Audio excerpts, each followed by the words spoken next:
Selamat pagi, selamat siang, selamat sore, dan selamat malam teman-teman. Kali ini saya akan membagikan sedikit tutorial tentang cara mengeringkan maggot.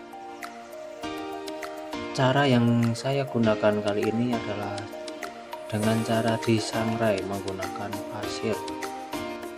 Bahan-bahan yang perlu kita siapkan sebelum kita menyangrai yaitu kompor, kemudian ada wajan alat untuk menggoreng ini, pasir bisa kita ambil di sungai, usahakan pasirnya yang halus, kemudian maggot yang akan kita sangrai, penyaring,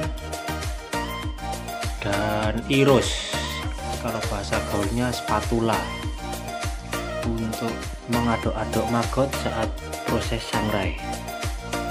Tidak usah lama-lama, mari kita ke videonya. Pertama-tama yang harus kita lakukan yaitu memanaskan pasir yang sudah kita siapkan tadi. Perbandingan pasir dengan maggot kira-kira 5:3 untuk hasil yang lebih maksimal, nanti agar maggot lebih kering, tidak berminyak, dengan api besar. Sambil menunggu pasirnya panas, kita siapkan terlebih dahulu maggot yang akan kita sangrai. Ini kira-kira saja perbandingannya 5:3 supaya hasilnya maksimal dan pasir bisa digunakan berulang-ulang kali sampai 5 kali, maksimal 5 kali. Perbandingan 5:3, 5 untuk pasir dan 3 untuk maggot ya. Pasir lebih banyak lebih bagus.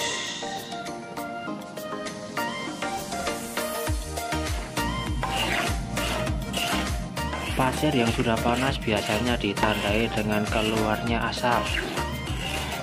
Jika asap sudah keluar, berarti pasir sudah panas dan siap untuk proses penyangraian. Pasir dipanaskan terlebih dahulu bertujuan agar maggot saat dimasukkan ke dalam pasir, minyaknya langsung menguap sehingga tidak membuat pasir hitam terlalu banyak minyak. Jika pasir sudah benar-benar panas, silakan masukkan maggot. Maggot sengaja tidak dimatikan terlebih dahulu karena menurut pengalaman saya, kalau dimatikan menggunakan air panas nanti hasilnya akan hitam seperti gosong.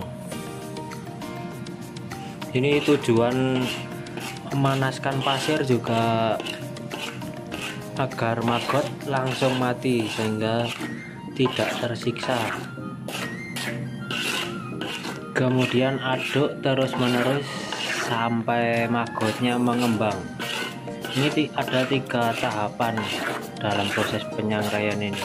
Yang pertama, maggot akan mengembang terlebih dahulu, namun masih ada banyak kadar air di dalamnya.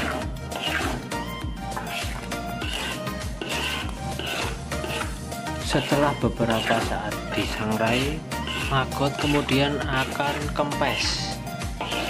Ini tandanya kadar air dalam maggot sudah berkurang.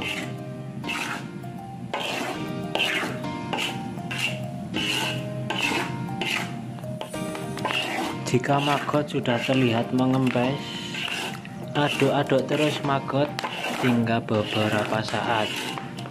Proses sangrai biasanya antara 10-15 menit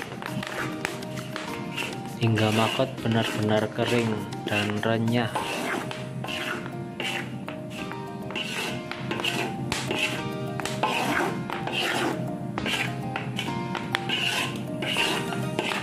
Bunyi letusan-letusan kecil dari maggot menandakan maggot mulai mengembang dengan kadar air yang sudah berkurang. Terus aduk hingga seluruh maggot yang kita sangrai mengembang dan tidak kembali kempes saat kita mematikan kompor.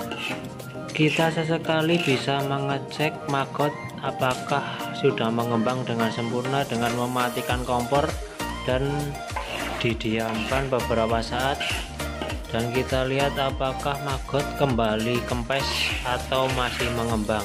Jika sudah mengembang, silahkan langsung saring maggot dengan saringan halus agar terpisah dari pasir yang digunakan untuk menyangrai. Saya di sini menggunakan 2 tahap penyaringan. Yang pertama, kita saring menggunakan saringan halus seperti ini, kemudian kita taruh di saringan yang agak besar. Untuk tahap kedua penyaringan, kita bisa menggunakan besek, biasanya dibuat untuk bancaan.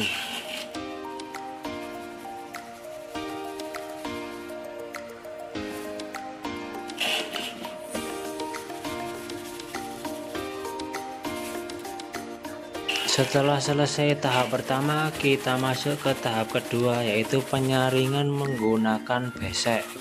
Penyaringan menggunakan besek ini bertujuan agar jika ada kerikil atau pasir yang lebih besar ukurannya bisa terpisah dengan maggot, karena tahap pertama penyaringan itu menggunakan penyaring yang sangat halus, jadi hanya pasir-pasir yang lembut yang tersaring. Dan inilah hasil dari penyangraian menggunakan pasir dengan skala 3:5, 3 untuk maggot dan 5 untuk pasir. Kemudian disaring menggunakan saringan halus dan saringan agak besar. Teksturnya sangat renyah dan pastinya akan awet jika disimpan berbulan-bulan. Pasir yang kita gunakan tadi terlihat masih bagus dan sangat bisa untuk digunakan kembali, maksimal 5 kali penyangraian. Ini adalah contoh maggot yang sudah saya kemas. Ini kemasan 100 gram.